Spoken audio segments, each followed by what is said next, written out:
Today's Live on Web program, 2017 Year in Review, is brought to you by True North. True North is a one-stop shop for transportation enterprise risk management. A performance-driven team dedicated to providing innovative risk solutions to the transportation industry. Our mission statement is to help transportation companies and their people with protecting and maximizing assets, resources, and opportunities. –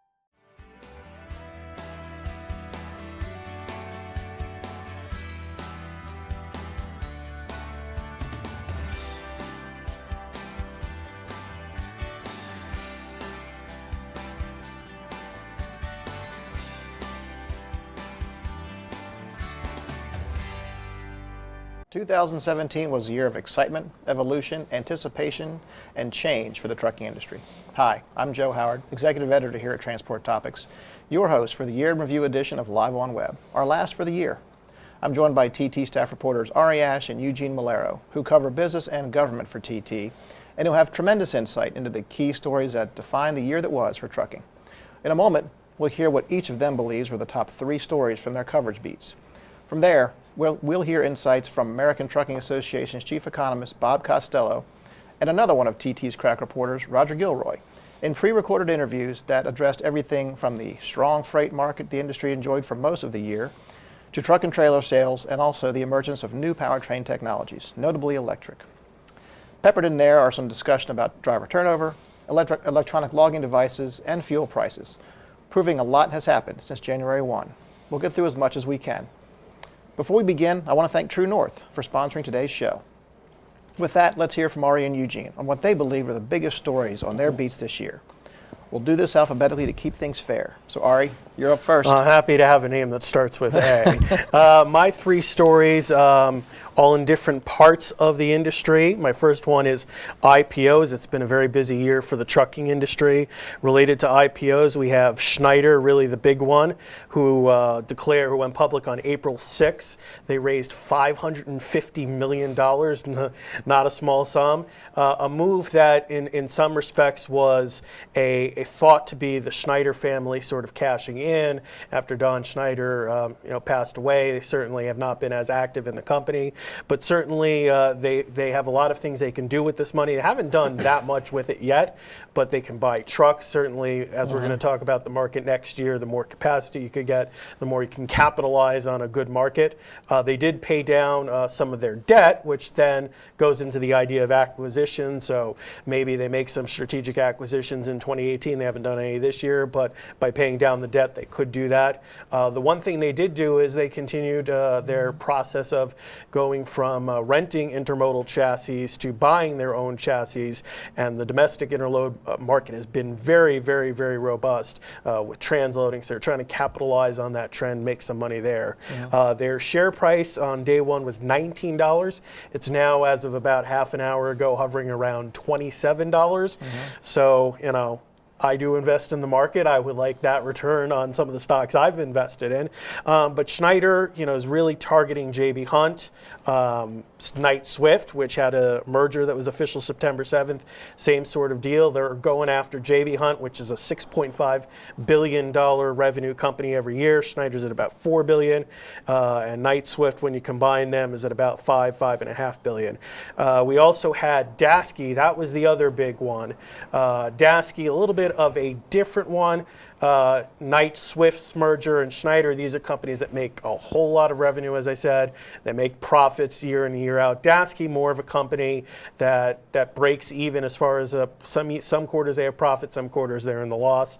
They went public February 28th at $10. As of, again, about half an hour ago, was at $13.90, so that's not bad. But they've used that money to gobble up a lot of different companies. 7 so far this year, and the latest one being on December 1st, one of them being a defense security company that hauls stuff, ammunition, arms, a glass hauling company. So they've been very active on that front. Hub Group bought Estenson Logistics, which is a dedicated carrier, in May, and Heartland bought IDC in July, and this is all that same sort of movement to really capitalize on what 2018 is going to be about. My second story, CSX. Hunter Harrison came in March. Big fanfare. He's the guy. He's the Babe Ruth of the railroad industry. We're going to give him $84 million so that he doesn't leave us. Well, the precision scheduled railroading. Well, the summer comes and we have all these meltdowns, which actually positively affects the trucking industry, as some of these trains were ping-ponging around the country and going to places that made no sense. Some of these companies were having plant shutdowns. They went to the tank truck industry, at least on a short-term basis, to get their stuff moved. CSX went to that hearing in October, did their mea culpa. Depends on who you talk to now. Have they solved it? Have they not? A lot of people say yes, but I've spoken to Dow Chemical. They've told me no, we're still having problems. And then the question becomes, how long does Hunter stay there? This is certainly his last job since he's in his 70s. He did sign a 4-year contract, but he said, and I'm going to read the quote exactly at the Credit Suisse conference, "I'm trying to stay back a little bit." And then he said, at the same time, this company's got to be ready to deal without Hunter Harrison. They did hire Jim Foote in October, who has a long history with Hunter Harrison. So now the question is, does he really stay those 4 years, and what is his role really in CSX? A lot of uncertainty there. Third and final one, the widening of the Panama Canal and the Neo-Panamax ships that have started to come over from Asia to the East Coast. The South Atlantic Express is the weekly service that is from the Ocean Alliance, COSCO, OOCL, CMA CGM, Evergreen. So COSCO Development was the first big one. In May, there was all this fanfare, OOCL France, next one after that. And then it took on a whole new life after June when the Bayonne Bridge reopened, allowing these ships to stop in New York and New Jersey. That big fanfare. Now we have a lot of ships coming to the East Coast, and it means a lot of good business that wasn't available before they expanded the Panama Canal. So those are my three. Those are pretty good. On the first one, I would like to follow up and just note that with the three big examples you cited, with Schneider, with Knight-Swift, and with Daseke, they're all three very different takes on preparing for the future. You note, for example, that Schneider's a profitable company, and now they have all this dry powder; they can do whatever they want. So whereas Daseke, they're up and down, but it's almost like they're trying to grow their way to profitability. Yeah, I think Daseke may not be a perfect analogy, but to me, I look at Daseke and I look at it like XPO. Brad Jacobs comes in a few years ago, just starts gobbling up companies left and right, added resources, positioned themselves as the go-to place for logistics, e-commerce business, and now they're all of a sudden now churning out a lot of revenue and profits. Just started going profitable at the beginning of the year. I see that as where Daseke's going. They're trying to create profits by building up all of these fleets in their network and get this impression that if you want to move flatbed, we're the guys to go to. You don't need to go to the small guys. But Schneider is a very, very different story. These are guys that are on top of the game, and I think they're just all jockeying for position to be, the top dog. Who's the number one truckload guy? Who's the number one intermodal guy? Who's going to get that business that's coming into the West Coast on intermodal and just around the country in the domestic market? So it'll be very interesting to see between Knight-Swift and Schneider and J.B. Hunt how this plays out over the next year or two, and see whether there's a changing of the guard and who's 1, 2, and 3. And then here on the East Coast, you mentioned the Neo-Panamax vessels coming in. What's been the reaction in terms of you have these massive ships that are now capable of coming in onto our coast? We're here in Arlington, Virginia. So how has that affected the carriers out here, and what do you see going forward? Yeah, not too much effect just yet. The Steamship Lines haven't really had too many situations where they've maxed out the 14,000 TEU ships. So we're seeing situations where they are dumping a good number of containers, but they haven't really pushed it out to its maximum. So we haven't really seen the full effects yet. There hasn't, as far as my sources tell me, any full, not any real degradation of turn times. It's a wait and see sort of thing. Certainly there is some nerves in the trucking community that you dump all this at once as opposed to dumping the containers on 2 different occasions. It's going to create turn time problems. It's going to mess with the ELD, hours of service, more time I'm stuck in the terminal, less to turn and deliver it to its destination. Wait and see at this point. I would note that there have been some declines in the number of containers that have gone to Virginia, to Savannah, to Charleston once New York, New Jersey opened, and some of those ships have also been delayed in New York and New Jersey. So that's something that these ports are going to have to figure out next year.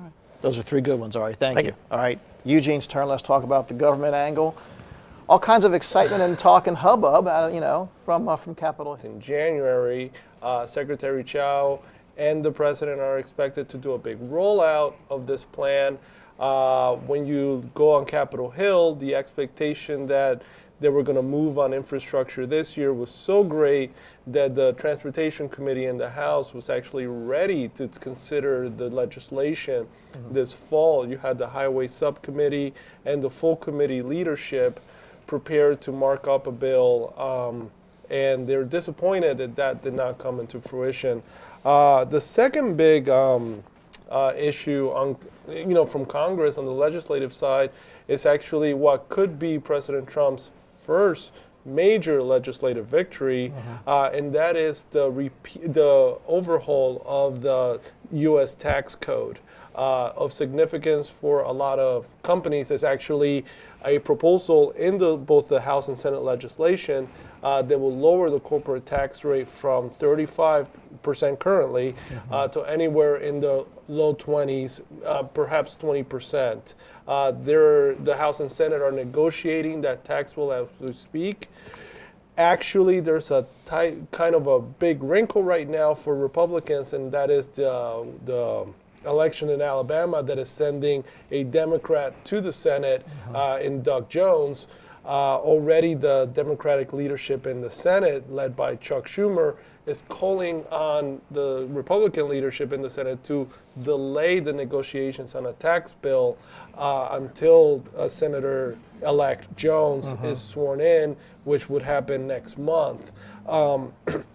Just a quick inside baseball on this, that the administration and the Republicans on Capitol Hill really want the tax bill legislation done this year so they can pivot to infrastructure next year. And also they can have something they can show voters in the midterm 2018 elections. Typically, the midterm, an election year is very, very slow legislatively. So that's why there's a lot of pressure from Republicans to get tax reform before December 31st, which it looked very promising until this election in Alabama. And the third thing that is big significance for us and the trucking industry is that the Trump administration really was very bullish in nominating leadership at the FMCSA that was supportive of the ELD, electronic logging device mandate that takes effect December 18th. The nominee to lead the agency, Ray Martinez from New Jersey, was very, very stern with the senators and during his confirmation hearing that the December 18th mandate is a lock. They're going to adhere to it. It's the law of the land, and there's really no wiggle room on the part of FMCSA under the Trump administration. It's interesting, to work backwards. President Trump has been, pretty adamant as a candidate and as a president about, winding back regulation. But here is one thing where, they definitely towed the line. The administration towed the line on that one, because we've seen some waffling on GHG, but not the ELD mandate. That's right, and that's because the ELD mandate is not a Democratic or Republican issue. It's actually a safety issue, and it's something that began in the George W. Bush administration in earnest. The debate, the policy negotiations, it was carried on through the Obama years, and now the Trump administration is really holding on to it, and that's because there was a lot of concern from the safety community, from industry, that they wanted something that could really evaluate, chronicle the hours of service of these truck drivers. There were some very high-profile events that were hours of service related that really brought the issues to the forefront, again, during Republican administrations and Democratic administrations. So this is not a political issue. This has always been a safety issue. And we are, as we do this today, we're 5 days away. That's right. 5 days away ELD from mandate is set in stone. The Republican leadership in the House and Senate have not revisited this issue. They're pretty much set. And like I said, the Trump administration, the Secretary of Transportation, they've also, standing still on this. Okay. Now, speaking of the Secretary of Transportation, As you mentioned a moment ago, she talked all year about infrastructure. So Yeah. when you mentioned to me that they're looking to unveil a plan in January, but then the threat of seating Doug Jones could delay tax reform. Correct. Does that mean then that we may not see that plan in January? If tax reform is delayed, is infrastructure delayed again? Because if there's anything near and dear to the heart of the trucking industry, it's getting some infrastructure work done and getting a bill passed. That's right. Not only the trucking industry, but the U.S. Chamber of Commerce is saying that infrastructure will be their top priority for 2018. And there was a big, just to kind of just take a step back real quick. When Trump campaigned, he campaigned as a would-be builder-in-chief. He really touted his real estate, his development pedigree. He called himself the builder. Even as this week, his infrastructure policy ambassador, DJ Gribbin, went back and referred to him as the builder-in-chief when he was talking to the Hudson Institute. So if in fact there is a delay on tax reform and you put tax reform on the table in January, that would not only delay infrastructure, but it actually could jeopardize the chances that infrastructure gets done in next year. And that's because when the calendar in an election year, especially a high-profile midterm election that we're expecting next year, which pundits are saying will very much be a referendum on the Trump White House, the legislative calendar will shrink by half. So I can honestly tell you that the legislative year could very much end at the end of July, and from August through late October, there's going to be a lot of campaigning. A lot of vulnerable House members are going to be fighting for their seats. There's not going to be a lot of time to debate an infrastructure bill, and to that point, what we have so far from the White House, this push to incentivize states to enact tolling, this push to privatize, asset recycle, take public buildings and privatize them, also to encourage states and localities to raise their fuel taxes, which 26 states have done in the last 5 years. So all of that is actually contrarian to the thinking of the Republican establishment. Those terms are called devolution, and that's something that the leadership in the transportation committees in the House and the Senate, especially in the House with Bill Schuster, they're very much against that. So there's a lot of potential for friction there.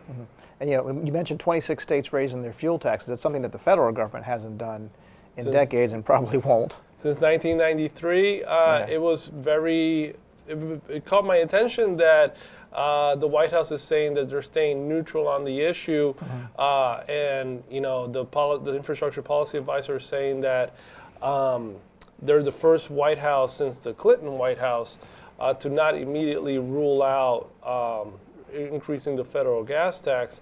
But let's also remember that when President Trump did a high-profile interview during his first 100 days with Bloomberg, he said he would consider raising the fuel taxes.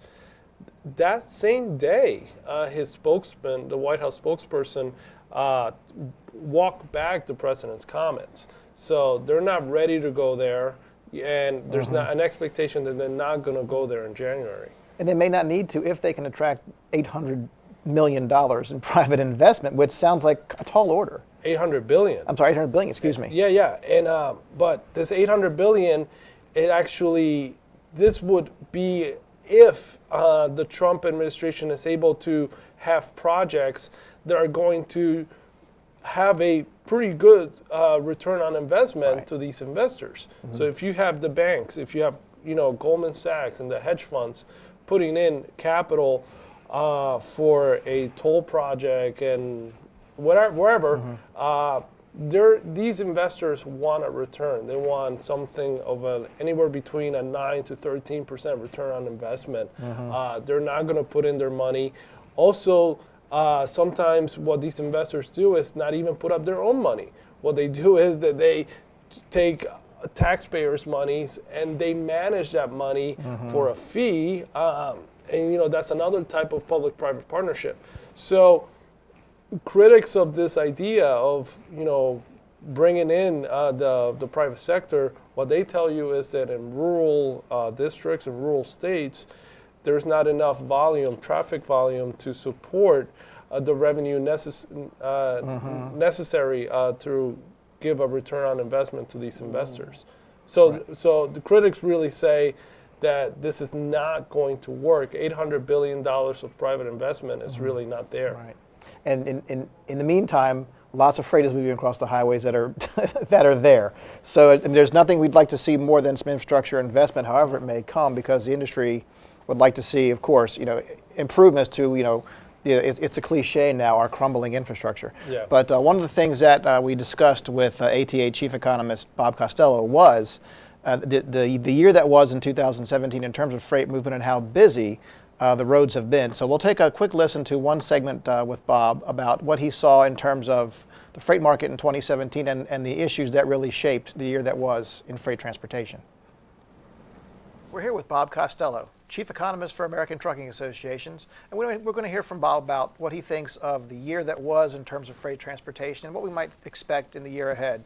First of all, Bob, let's talk broadly about 2017, what we saw in terms of freight transportation and the industry. Yeah, it was a transition year. We started the year pretty first 4 months of the year, and then it was weird. Some folks will tell you it was April, some will say May, some will say June. But in that time frame, boom, freight takes off, and it's only gotten stronger. We have data through October. October was really robust. So it's good. I think few things have led to it. I mean, we had 2 consecutive quarters of 3% GDP growth. That always helps, right? But the other thing that helped, besides the drivers of freight, is that the inventory cycles improved. So inventories are leaner than they have been for really almost 2 years, and that helps get more movements through the supply chain, and that helps trucking as well. So yeah, things have gotten a lot better. So you say, okay, there's some disagreement in terms of the months, but there was certainly a seismic event with the hurricanes that came along, and how that affected not only people, but the spot rates and how freight was being moved in and out of those regions. What kind of effect, was there a long-term effect from the storms, and what did you hear from people about how they reacted to it? Yeah, so storms are always difficult, right? Especially those types of storms. When you have hurricanes and events like that cause damage, right? I mean, that's the key thing here. You usually have, a couple things happen, right? At first, you see this shutting off of freight in those affected areas, and we certainly saw that, no doubt about it. And then you have a bit of a spike in freight from sort of the initial, get in there and help those in need and so forth. And we saw that spike as well. And then you have the longer term effects where you get the rebuilding. People's homes were destroyed, businesses or cars were destroyed, and that takes longer, right? You need the insurance adjusters to come in, figure out what needs to, and so we're just sort of, we're in that cycle now, and that's going to continue for a while. So, when you have these sorts of storms, the net effect is actually, it's terrible for the people that went through it and lost so much, but it is a net positive on freight. It's just that it doesn't happen all at once. It takes, it'll be helping throughout 2018, really. I mean, we're talking construction too, so that's 2018 and maybe even beyond. Yeah, without doubt. So, your flatbed carriers are really going to see a lot of this. Dry van for, people's furniture were destroyed and so forth. And that's all, again, still going on and will continue for a little while. That was ATA Chief Economist Bob Costello talking about the freight market in 2017 and also some of the events that really shaped it. Top of that list, of course, hurricanes Harvey and Irma and the effect they had on the spot market, I'd almost say from that moment forward. Yeah, I mean, in the immediate aftermath, we saw minimally a trip that would be $2 per mile one way and then you get something on the back haul, minimally be $4. They doubled it because they knew you're not getting anything out of Florida, you're not getting anything out of Texas. So they wanted to be paid for the entire trip, both front haul and back haul. But in the immediate aftermath, it went as high as like $8 in certain cases. So I'm looking at some of these load boards. I'm seeing a 1,200 to 1,500 mile trip going for $8,000, $8,500. I even saw a couple for $10,000. I mean, absurdly high numbers. But that's what happens when you have to go into a zone like that. You're going to get paid more. And frankly, while it has tampered down, obviously, the effects have lingered on. I firmly believe that the hurricane-related effects and all the domino effects is going to linger right until the ELD thing. It's going to just go one to the next. You have trucks that are leaving their traditional markets for a FEMA load that pays very well. So now they're leaving a market, let's say Chicago to Dallas, and now it's going to Florida. That truck leaves that market, one fewer truck. Now all of a sudden businesses have fewer options on the spot market to get a truck. And the contract guys have done it as well. I know US Express I spoke to shortly after this, they devoted some trucks to Florida and Texas, and some shippers started to get nervous seeing that these spot rates may come down a little, but they're significantly higher than they were a year ago. So they're going to these carriers and saying to them, I want to make sure I have a truck. And now the contract rates move because they say, oh, can you give me a little bit more and I'll make sure then you have a truck and I'll move your freight for you when you tender it to me. So spillover effect, and it's going to continue. I mean, DAT just came out with their November numbers on the spot market and it set an all-time record for November. So this is going to linger on, and I think it'll just get pushed up by ELDs, but I don't think we're going to have much of a break in between. Right, we'll hear from Bob in just a moment about that very issue. But before that, I wanted to ask Eugene. So we talk about how slow things are moving in government, and then we have events like this that all of a sudden take attention away, and now the government necessarily has to turn its attention to disaster relief. That's right. So how did that affect, what was the government reaction? How effective was the government response, and how did having to react to these natural disasters slow the wheels of progress on other issues?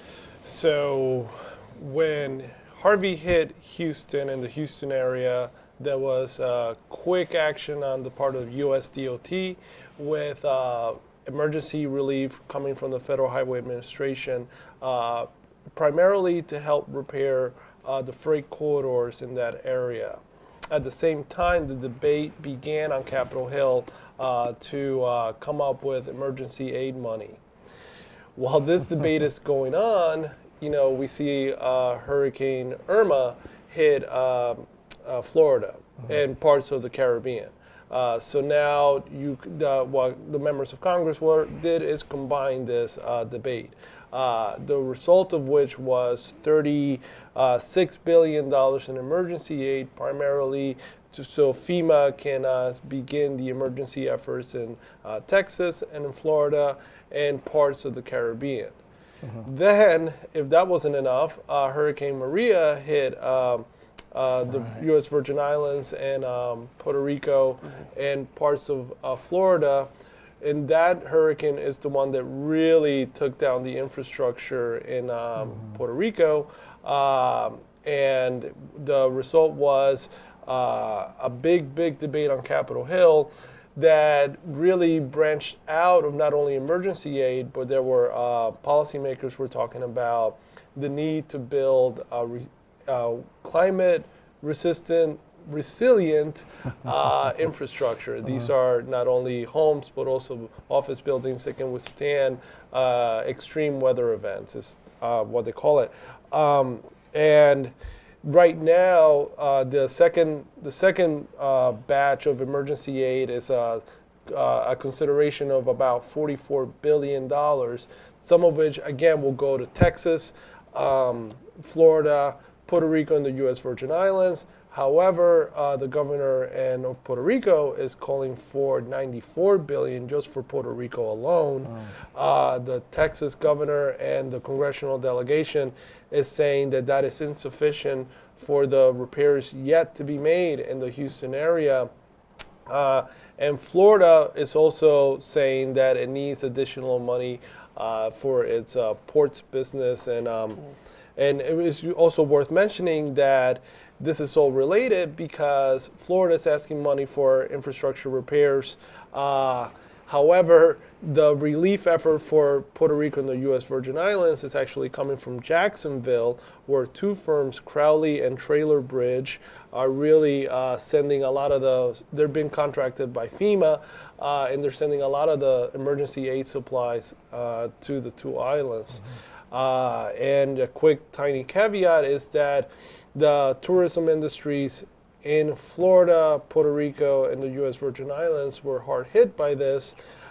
So money that would have come through those pools to help repair infrastructure is not there. So, Congress responded quickly the first time, with the $36 billion. However, when you talk to the four governors, there is a need for not more than these $44 billion, which could happen at the end of this year, or as we mentioned, the emergency disaster relief could go a debate in January. And in all those cases, we're talking long range. It's going to be a long time before all that work is done, all those repairs are made. Correct. So which Bob Costello touched on a moment ago in the first segment. In the second segment, we kind of build on that and talk about some of the challenges facing the trucking industry in addressing this tremendous need, notably driver turnover and a driver shortage, and how getting back to how the ELD mandate implementation is going to affect all of this that's going to need to be done in the year and years arguably ahead. So let's hear the second segment from Bob about this. Turnover is a great reflection of the driver market, right? When turnover goes up, that means drivers are in demand, and fleets are out there aggressively going after drivers and saying, "Come work for me, come work for me. Here's a sign-on bonus. This is what and so you get this churning in the industry, and that's what's happening. And so we saw that again in the third quarter. It's up 5 percentage points from the previous quarter. And the highest it's been, because we had this when we had that little mini freight recession, turnover fell. So, and then that leads to the driver shortage, which we think is around 50,000 now. And that's really, I know sometimes it doesn't seem like a big number, but if you boil it all down, this is an over-the-road for-hire truckload problem, right? Right. Nobody knows for sure, but 500,000, maybe 550,000 trucks in that space, or drivers in that space. So, if you look at the overall, 3.5 million truck drivers out there, that doesn't seem like too much. But when you realize it's in one sector, okay, and there's about 500,000, a little over that, drivers in that space, all of a sudden 50,000 is a real number, and it's a big number. Now, you started off this segment by saying a year of transition. 2018 is going to be a year of transition as well. We've been leading up to the ELD mandate. Now it's here. Yeah. So in terms of a transition, we're going to have to see how the industry shakes out, how drivers adapt.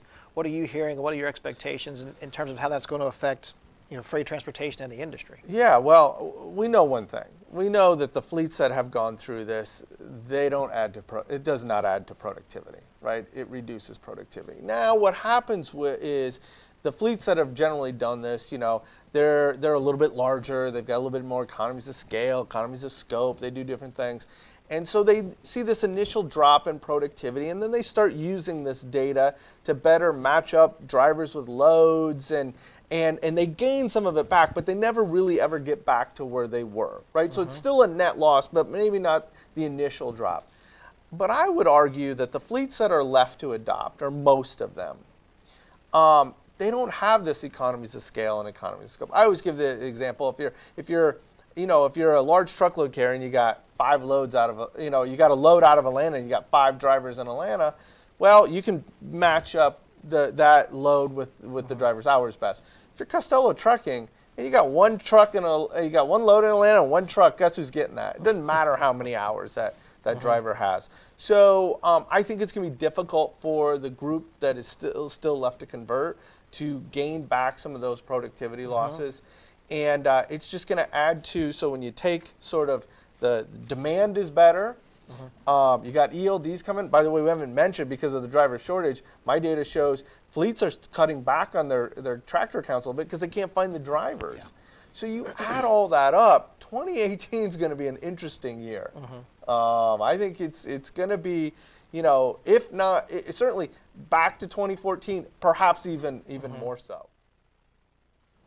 It's a lot to digest from ATA Chief Economist Bob Costello, but I think the number one thing that I've found in that particular segment very interesting was that he talks about how when fleets first implement ELDs, they see that productivity decline, and then they figure it out, and then some of it comes back. It doesn't all come back, but some of it comes back. So if we extrapolate that example across the entire industry, that could be a lot of productivity lost. I mean, but then again, it'll be something that they. You have to price that in. Yeah, you got to price that in. The idea, whether it be driver pay increases or the per mile rate that you charge either on a spot basis or for an annual contract, you have to calculate how much productivity you're going to lose, then bring back that rate up to adjust for it. Otherwise, obviously, you don't gain revenue year over year. You can't pay your drivers more. If you're not making up the lost productivity for the drivers and their paychecks go down, they'll quit their job and leave the industry. So you've got to adjust pricing. We're going to see that on the spot and contract side. Pricing is definitely going to go up. They'll leave the industry, or they might go to a competitor, because we've seen a lot of pay increases this year. We've seen sign-on bonuses of, in certain cases, $15,000. I mean, $5,000 was considered a lot. 10 was like a bunch. Now 15,000. It's a very, very competitive market right now to get the drivers, to get the trucks filled, because they know the freight's there. It's just being able to put a guy in the seat of the truck to move it. And to that point, something that Bob also said was that a lot of these fleets are bringing down their tractor counts. They can't find the drivers. They just flat don't need all these trucks. So we talked to TT staff reporter Roger Gilroy about the truck sales market, because he is our guy when it comes to truck sales. He writes the monthly sales reports you read in TT, and we talked to him about what we saw in 2017 in terms of orders and sales and what we might see, going forward. So let's hear from Roger about the issue of truck and trailer sales. We're here with Roger Gilroy, staff reporter for Transport Topics, and our resident expert on all things equipment related. Roger is the guy who we turn to for the monthly sales reports and monthly orders as well, for trucks, for trailers. So Roger is hip deep in it. Roger, I want to hear what you have to say, what you thought of the year that was in terms of equipment sales, equipment orders, and demand for trucks and trailers in this industry. Sure. Hi, Joe. I would say it was a good year for equipment, just about from any angle. Class 8 sales are still a little behind last year, but they're closing that gap.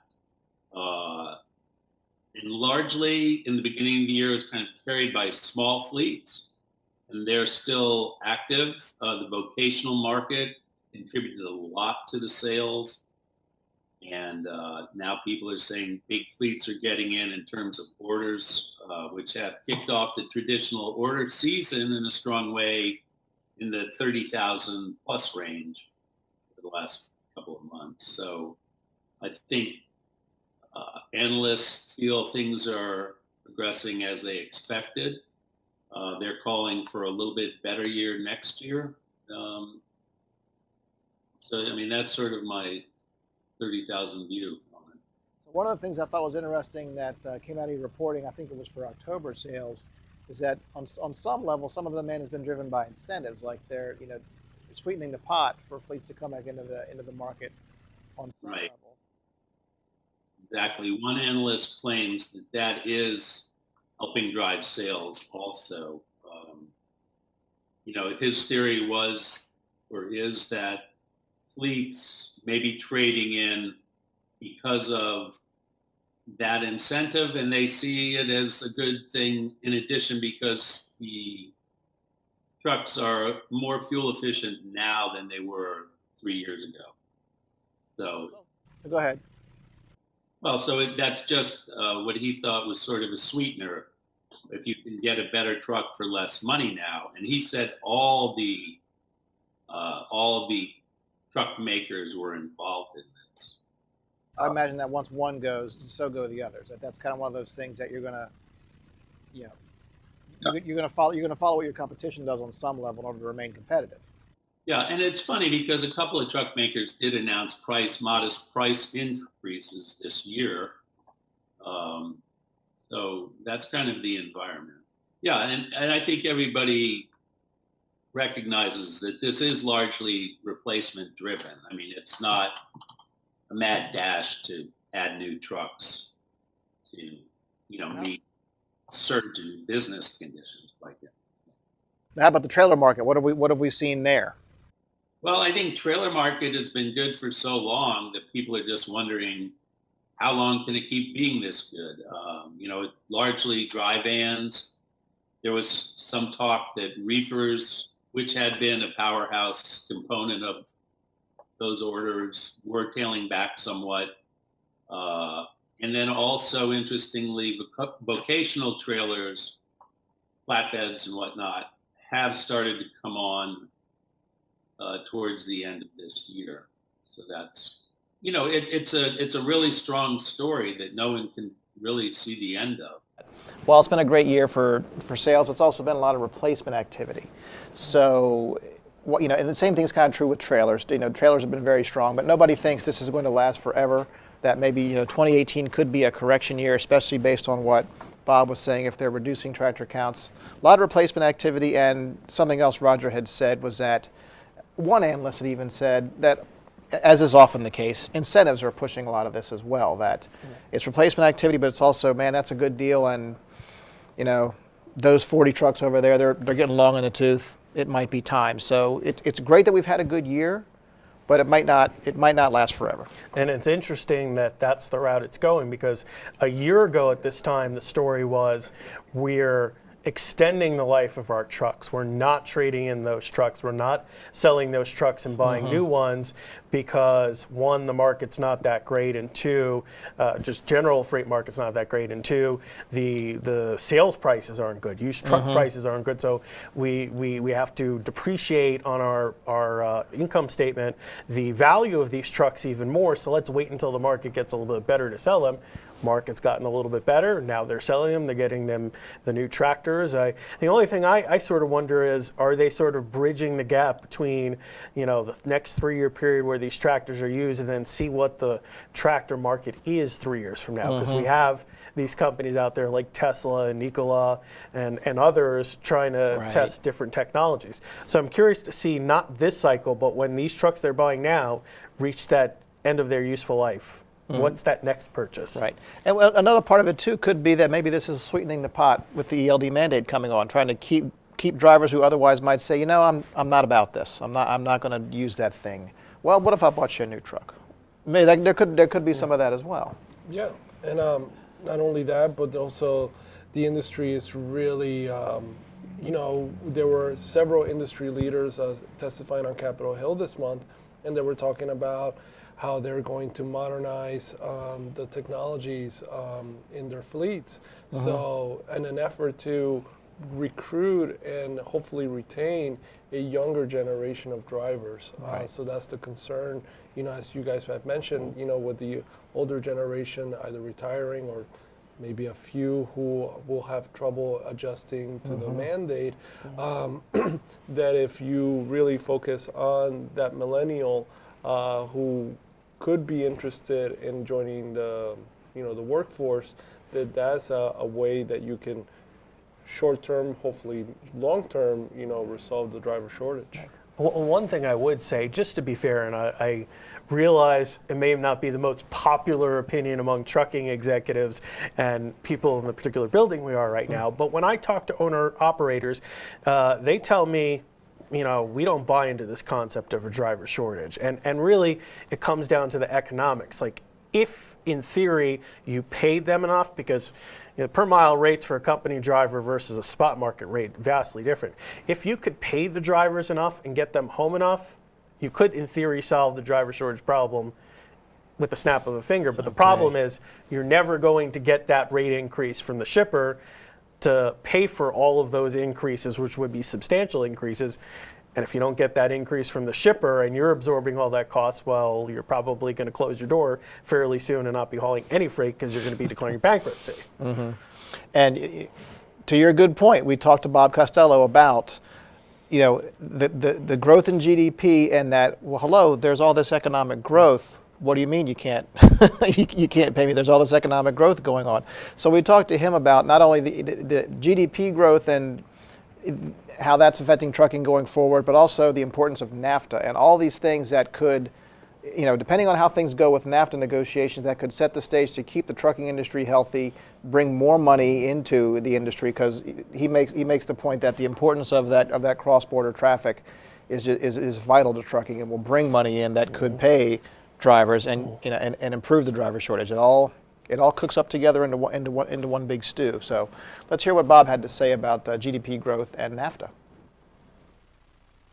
So we've already seen an acceleration in the economy, really since the second quarter of this year. 2 consecutive quarters, second and third quarters, both over 3% GDP growth. It won't be that high in the current quarter, but it could be 2.5%, 2.6%, still solid, right? There's no doubt that tax reform, we don't know exactly what it's going to look like, right? So I can't put that in the numbers, right, at this point. Once I know what exactly it is, we can do that. But I already think, we're going to have annualized growth in 2017, GDP growth of 2.3%. I already think even without tax reform, we can hit 2.6% next year. And tax reform will add to that. Now, and it's going to help, no doubt. We need, you need to do this periodically. There's no doubt. What I'm just telling people is, don't expect the next 5 years to be 3% GDP growth because of this, because it's going to help. What it'll do is in 3 areas. It's going to increase GDP growth a little bit. It's going to tighten up the labor market. Okay, so I know it's already hard to find drivers out there. It's going to get even more difficult, and it's going to boost inflation a little bit. So, but not so it'll have. So maybe next year we could be closer to 3% annualized growth. For this economy, that's pretty impressive. The years after that, I would expect it to fall back some, but still grow.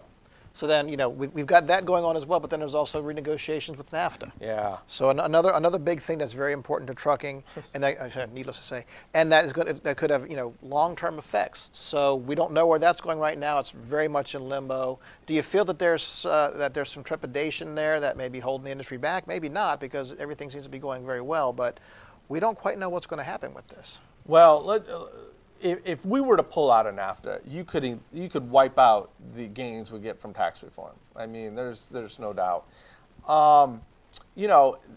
That's also one of the things I work on here at ATA is trade, international trade, and I've been intimately involved in these negotiations from the business perspective, not obviously at the negotiations themselves or in the room,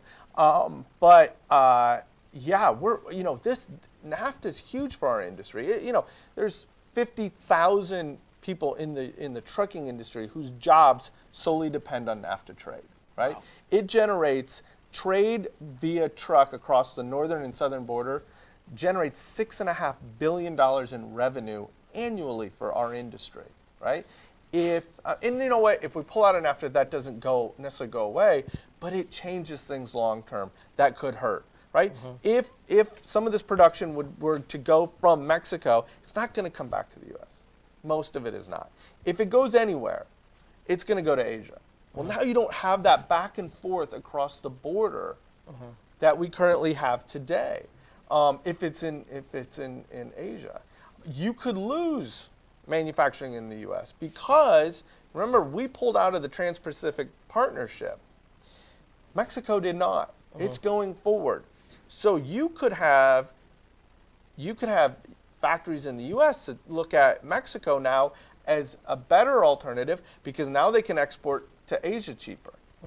Okay, so we could actually lose manufacturing because of pulling if we were to pull out of NAFTA because of the TPP. So yeah, it's a concern, as I know a lot of fleets are concerned. Hopefully, we don't do that, and stay tuned. I think what's gonna end up happening is the deadline is sort of the end of March because then you get into the Mexican elections. If we get to that point without a deal, which is I think a good possibility, the best case scenario is we sort of kick the can down the road. We stop, we take a pause for the Mexican elections and then of course our midterm elections, and then we come back at this in 2019. And hopefully that's the best case and we don't pull out of NAFTA. There again was Bob Costello, Chief Economist for American Trucking Associations, and he talked a lot about the importance of NAFTA to the trucking industry, and those negotiations as we sit here in December 2017 are still ongoing, but a lot to digest there in terms of the economic importance of NAFTA to this industry. And some of the things he was saying, Ari, was that there's so much cross-border business that takes place that he made the strong case. We just have to get this done. I have to make sure that that the U.S. stays in, and that it's something that's attractive for trucking. It would be an important hit. I mean, there's no doubt about it. We see all the time announcements this year. I can't imagine going more than a month without seeing an announcement from some company saying we're opening up a warehouse in Laredo, Texas, which is really that junction point where a U.S. carrier hands it over to a Mexican carrier because U.S. companies, with a few exceptions, can't operate across the border. They can't physically drive it across the border, so that's where they do the exchange. I know Werner's done it. A whole bunch of brand name companies have done it. So certainly that would hurt. Your Laredo presence would really now become obsolete. But the fact that these companies are opening locations in Laredo like gangbusters tells me that I don't think there's a lot of worry within the trucking industry that stuff is going to, or that NAFTA is going to be totally ripped up and thrown out completely. I don't think, even with stuff that shifts to Asia, if it does, there's still going to be a trucking angle to it. It's going to get moved over to LA and Long Beach. We have a lot more transloading that's going on, putting international containers into domestic containers because of the cost savings. It's going to require multiple truck trips from the port to the intermodal rail yard and then to its final destination. So it will definitely hurt. But there's still some trucking benefits that come from moving stuff to Asia. Okay, and then the manufacturing activity that's going on in Mexico. Bob made the point. It's probably not coming back to the U.S. if we start ripping up NAFTA. It would hurt intermodal. Certainly, it would hurt intermodal. It would hurt Kansas City Southern. It would hurt Union Pacific. It would hurt the car haulers in Alabama. It would hurt the car haulers in Ohio. So certainly, yes, there would be a spillover effect. Right. But you would offset some of that by the boost to the port drayage community. So in terms of those negotiations, though, nothing's in stone set, nothing's in stone yet. And here again, the longer this gets pushed off, the farther into an election year we're going to be with this as well. And you have to add the NAFTA negotiations under the umbrella of the politics, of political climate issues. If the leadership on Capitol Hill, the Republicans, when they start polling voters, if the voters are not responding saying, hey, we're really eager for you to renegotiate NAFTA, if they're not getting that from voters, then they're going to slow down the appetite for, and advancing legislation on NAFTA. Also, what we talked about, it's going to be an election year next year. The negotiations really failed to catch momentum this year.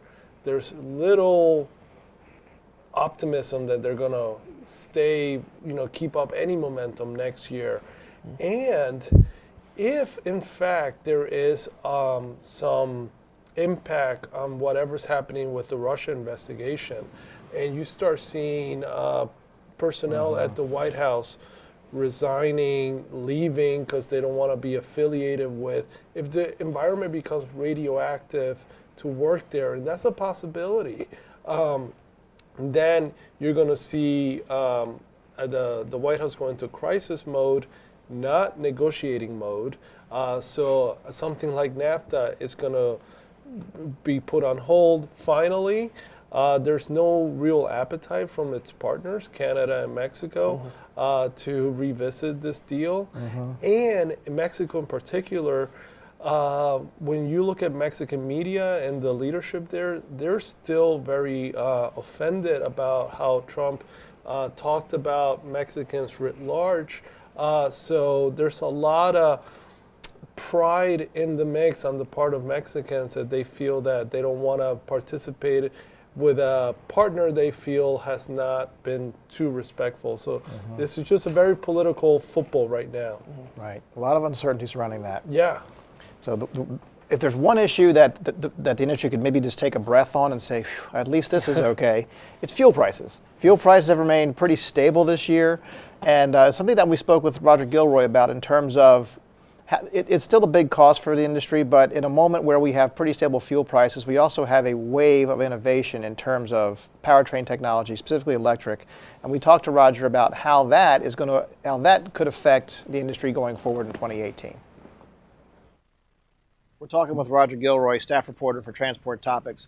Roger, we were talking just a moment ago about the market for new tractors, and making the point that you had made earlier that in a lot of cases they're trading in an older truck for a quote unquote a better truck. But along those lines, I think one of the key things that fleets will consider when they're buying a new truck is this new one going to be more fuel efficient than the last? So trucks are certainly more fuel efficient, but at the same time, there's a lot going on in terms of fuel prices remaining consistently low for the past several years. So of course fuel prices matter, but when fuel prices are a little lower, the pain point isn't quite there as it is when it's $5 a gallon. So we've had consistently low fuel prices for a while now, but we're also in an environment where electrification is becoming a big issue, where the last time we had a big push for an alternative fuel or alternative power, if you will, it was when diesel prices hit record levels and there was a big push for natural gas. Now we're in a moment where fuel prices are low, but the technological innovation is just there. It's coming at a pretty, I wouldn't say frantic pace, but a pretty good clip. And most people believe electrification is coming, and there's been a lot going on, in this space. Yeah, fuel prices, Joe, in January of this year began at 258.6, and the most recent one last Monday, we don't have the one from today, they were at 292.2. So, they're rising, but compared to, the earlier few years back, 2011 through 14, when diesel was like high threes, mid threes, touched 4, these prices are still, obviously a bargain compared to those diesel prices. It's interesting. I mean, you can see the ad in Transport Topics that International took out touting the fuel efficiency of its truck. And I spoke to one of their representatives today, and, fuel still is one of the top 3 expenses that fleets face. They're extremely concerned with it. And, he feels that these third-party tests that International went through will help drive orders because they are, they're unbiased. They're from a third party, a trusted third party. So fuel's very much on the minds of fleets, but they have surcharges still to help them deal with it. But they still have to pay for it overall. I mean, it's a big expense for them. And that's a great point, and that probably is a big reason why we're seeing so much interest in electrification, because it's not as if fuel prices are going to go away. So, or fuel costs, I should say, to your point. So this is an area where they could maybe realize some efficiencies. And I think that, as we're seeing, certainly with the Tesla Semi, for example, they've thought it through. It's going to be the kind of thing that's going to be probably just regional, maybe likely in the ports. Like there's a specific duty cycle where something like an electric semi makes sense. It's probably not going to be an over-the-road vehicle, but there is an opportunity there for fleets that have those kind of operations to maybe save some money on that, on those fuel costs. Now, of course, what's the real cost in terms of electricity? When are they going to charge these things, and what's it going to cost them to keep that battery charged? That's another one of those things that, that math has to be done.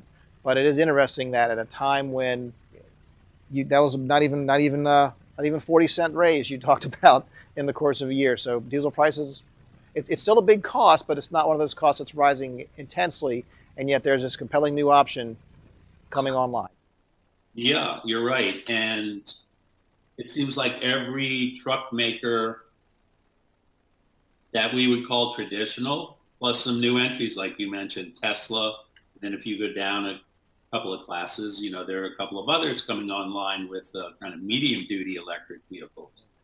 So like I said, everybody is working on it.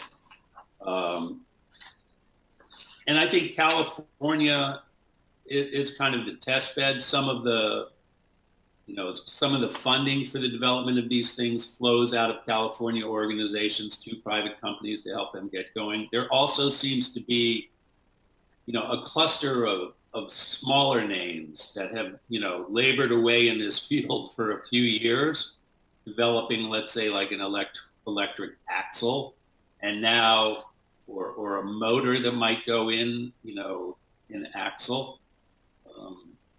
And now they're getting a little bit of traction too.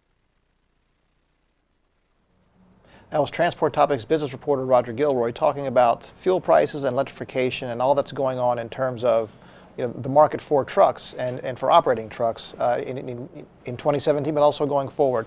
So of course, the hot issue. I can't believe we've made it all this way into the show without talking about Tesla and electric trucks. But that certainly was a big story this year. Where it all leads remains to be seen. But it's interesting that these products are coming online at a time when fuel prices are fairly stable, but it's still a big expense, and there still could be. And I think that I think Tesla and I think Nikola as well have done a pretty good job of coming up with a good business case for where these trucks just might have some use to fleets. Well, the two things I would say to that is one, we talked before about the federal fuel tax, and to the extent that it hasn't been raised since 1993, and will that happen next year?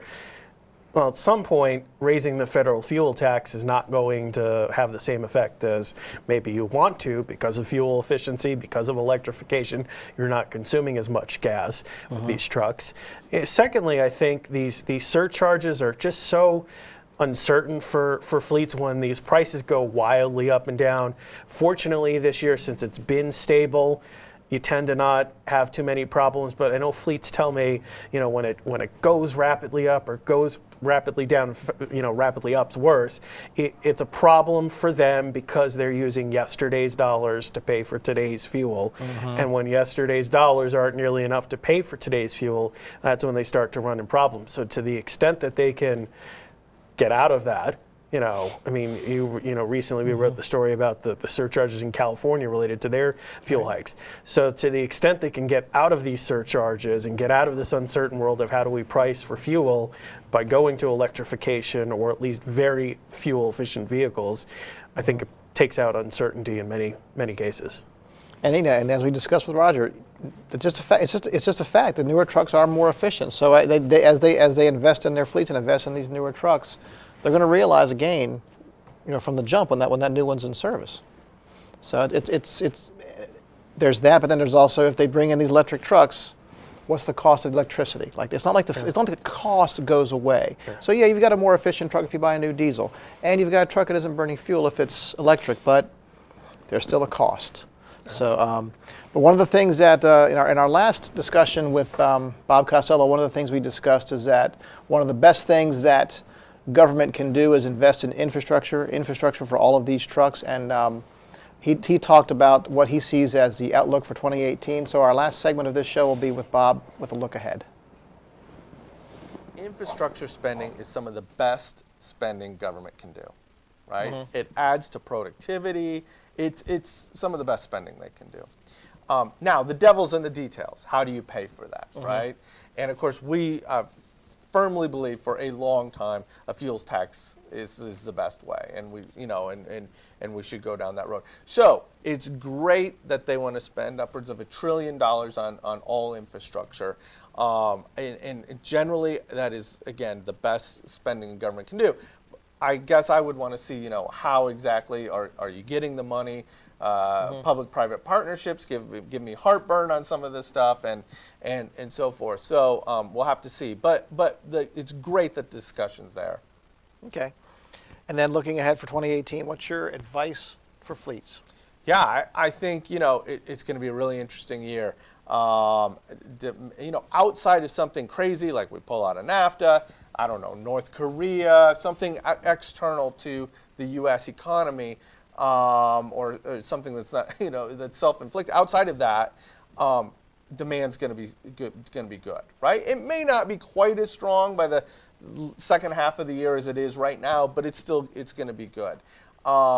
capacity is going to tighten up. I mean, there's multiple reasons for that, including ELDs. So I think it's going to be a good year. I think your biggest challenge is going to be finding drivers, retaining drivers, and then of course you're going to have to pay them more, and so forth. So those are going to be your challenges. But those are good challenges to have. It means we're in a growing environment and the market's good.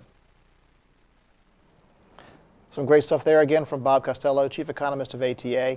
One of the great things I thought he said was that infrastructure spending is some of the best spending government can do. And we certainly hope to see that in the year ahead, Eugene. But what else do you think we're going to see in 2018? So let's say the infrastructure plan comes out in January and tax reform is already done.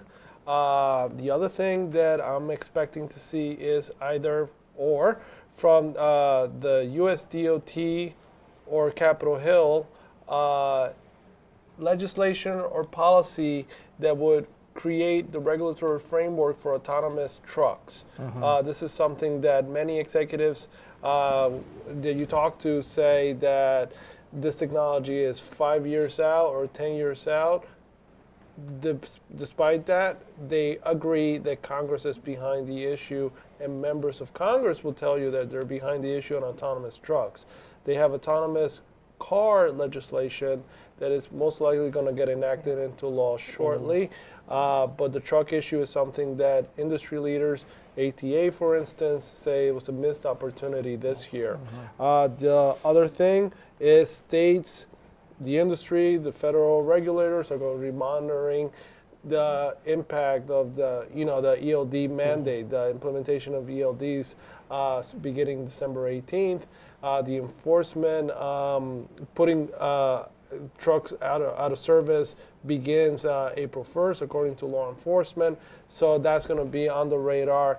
Those two issues, and again, infrastructure funding. Right. That's government.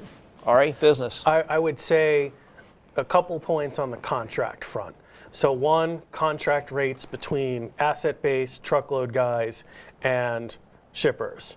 They're going to go up. We don't know what percentage. Minimally, publicly, Dave Jackson, the CEO of Knight-Swift, threw out a 5% number. It could be higher than that. There have been floating numbers higher than that. Also, it depends on the lane, but we know it's going to go up to offset some of that productivity loss due to the ELDs. The other contract effect is on the brokerage side. So when you are contracting brokerage freight, you're setting up that price for the year, and a broker has to look into a crystal ball and sort of determine what are they going to have to spend to purchase that transportation so that they can keep that margin and stay in business. Well, in normal years, it's hard enough. Next year, it's going to be next to impossible. So I'm hearing from freight brokers that there are a lot of conversations going on with these shippers that while we're signing a contract for 12 months, you have to understand we may have to come back to you and alter those prices based on how the spot market moves after April. Question really becomes, if those prices really go up on the spot market as it sounds like it will, how many truck drivers will really leave the industry? I mean, if they're getting, double the amount that they did a year ago, in 2016 and 2018, that's a pretty attractive, hike in prices per mile. They may not want to leave the industry. They may actually be getting fairly good money. So be curious to see how all of that plays out, probably through the first half of next year. And maybe even bring a few new ones in. Maybe bring a few drivers in. Could. It's a lot to watch. And Ari Ash and Eugene Malero, I know you guys will be on the case. Thank you both. That is a wrap for Transport Topics Live on Web for 2017. I want to thank these two guys for joining me here in studio, and also Bob Costello and Roger Gilroy for taking time to talk with us for this Year in Review edition. And thanks again to True North for sponsoring today's show. I'd be remiss if I also didn't thank the entire Transport Topics staff for all of their hard work throughout the year. You know who you are. Our next Live on Web is scheduled for January 17th, and it will explore the 2018 Government Outlook. Eugene, you'll be the host. And in addition to everything we've talked about today, Eugene will be covering all that's percolating on Capitol Hill. So I'm sure there'll be plenty to talk about. Yes. Don't miss it. Until then, best wishes for the remainder of 2017, and thanks again for watching.